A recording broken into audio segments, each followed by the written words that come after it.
جی model یہ تھا کہ ایک ماڈل کریٹ کیا گیا، اس میں وہ 5 کا ایک گینگ بنا، اس میں ہمارے اس وقت کے جو چیف تھے وہ بھی تھے جنرل فیض جو تھے آئی ایس آئی چیف، اور اس کے ساتھ فرح گوگی صاحبہ تھیں، جو بزدار صاحب تھے وہ تھے، ایک یہاں سے جو ہمارے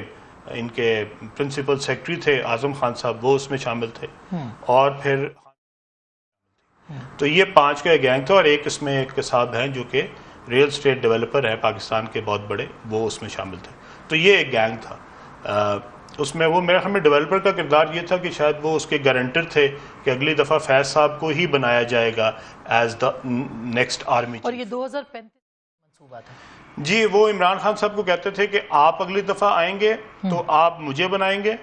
پھر میں آپ کو اگلی دفعہ پھر جتواؤں گا، پھر آپ مجھے ایکسٹینشن دلوائیں گے. تو کافی لمبا منصوبہ تھا، باقی تو پتہ نہیں کتنے سالوں کا تھا، لیکن یہ دونوں کے ساتھ درمیان تھا کہ جی آپ بھی مجھے جتاتے جائیں گے اور میں بھی آپ کو جو ہے وہ آرمی چیف ہی رکھوں گا. تو کم از کم 6 سال تو تھے ہی تھے، لیکن اس کے بعد کا ان کا پتہ نہیں کیا ارادہ تھا. سو یہ گینگ تھا، اور اس میں گارنٹر جو تھے وہ ڈیولپر صاحب تھے، اور اس میں ایک سائڈ سے جو پنجاب تھا اس میں فرح گوگی تھی جو کہ اس کو چلا رہی تھی بزدار کو، اور بزدار صاحب جو تھے وہ تھوڑا بہت اپنے لیے حصہ رکھ لیتے تھے اور باقی پہنچا دیتے تھے. سو بیسیکلی وہ ایک